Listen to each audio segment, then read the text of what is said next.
Salam pemirsa, ledakan besar disertai percikan api menyebar luas di wilayah selatan Beirut ketika Israel melancarkan serangan udara besar-besaran terhadap markas Hizbullah. Serangan itu terjadi pada Minggu 6 Oktober 2024 malam, menghancurkan sejumlah bangunan di pinggiran ibu kota Lebanon dan menyebabkan kebakaran hebat yang melahap seluruh area. Dalam rekaman video yang beredar, terlihat ledakan menyerupai percikan kembang api, sementara warga yang melarikan diri menyaksikan hotel-hotel di sekitar lokasi ikut terdampak. Meski Israel telah memberikan peringatan evakuasi, banyak warga yang terlambat menyelamatkan diri, terutama mereka yang tengah tidur atau bergerak lambat. Serangan udara ini merupakan bagian dari kampanye militer Israel yang terus berlangsung tanpa henti, baik siang maupun malam. Pada Minggu 6 Oktober 2024 sore, asap tebal terlihat mengepul di kejauhan. Intensitas serangan Israel terus meningkat seiring dengan kunjungan Perdana Menteri Benjamin Netanyahu ke perbatasan Israel-Libanon. Netanyahu menegaskan bahwa serangan militer akan berlanjut tanpa rencana gencatan senjata, meskipun seruan internasional, termasuk dari Presiden Prancis Emmanuel Macron untuk menghentikan dukungan militer ke Israel semakin gencar. Di perbatasan Israel-Libanon, militer Israel menemukan sebuah terowongan bawah tanah sepanjang sekitar 250 hingga 300 meter. Terowongan ini dilengkapi dengan fasilitas yang mencengangkan, seperti ruang tamu, dapur serta berbagai senjata dan ransel tempur. Menurut laporan, kendaraan plastik besar digunakan untuk mengakses terowongan yang dibangun dari batu tebal ini, berbeda dengan terowongan di Gaza yang lebih sederhana. Untuk mencegah terowongan digunakan kembali oleh Hizbullah, militer Israel menutupnya dengan beton, menggunakan truk-truk semen yang dikirim langsung ke lokasi. Sementara itu, pasukan darat Israel harus menjalani misi berat di medan pegunungan yang sulit ditembus pada malam hari.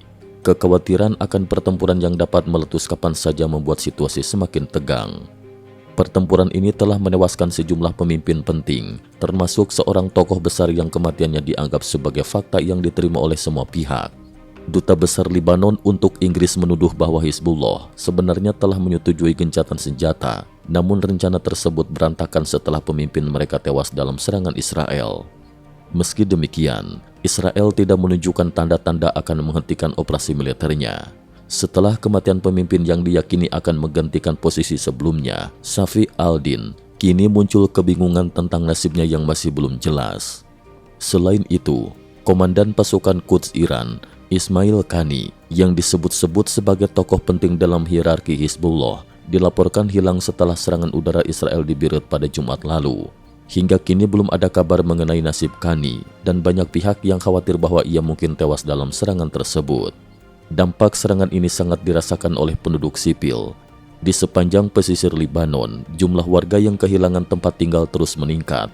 Banyak di antara mereka yang terpaksa tinggal di tenda-tenda darurat atau bahkan di dalam mobil. Para orang tua kehilangan pekerjaan dan anak-anak tidak bisa bersekolah. Pemerintah Lebanon akhirnya mengumumkan penundaan tahun ajaran baru hingga 4 November 2024, meskipun para ahli khawatir bahwa dampak konflik ini akan berkepanjangan. Menurut para pengamat, meskipun Israel berhasil melancarkan serangan besar-besaran terhadap Hizbullah, menghancurkan kelompok militan tersebut secara total akan sangat sulit. Seorang ahli menyatakan bahwa tanpa kebijakan yang lebih baik, mengalahkan kelompok militan seperti Hizbullah tidak mungkin dilakukan. Mereka memperingatkan bahwa Hizbullah sebagai organisasi militer non-reguler tidak memerlukan pengakuan resmi untuk menyerah dan bisa dengan mudah menyusup kembali ke wilayah Lebanon seperti yang terjadi pada tahun 1980-an. Israel awalnya mungkin hanya ingin menjauhkan Hizbullah dari perbatasannya, namun serangan darat terbatas yang dilancarkan Israel kini telah menyebabkan lebih dari 1 juta warga Lebanon kehilangan tempat tinggal. Jika perang berkepanjangan, dikhawatirkan krisis kemanusiaan yang pernah terjadi di Gaza akan kembali terulang di Lebanon. Keadaan yang semakin tidak menentu ini menjadi perhatian serius masyarakat internasional yang terus mendesak adanya upaya diplomasi untuk menghentikan konflik sebelum situasi menjadi lebih buruk. Cukup sekian dulu. Terima kasih atas perhatiannya.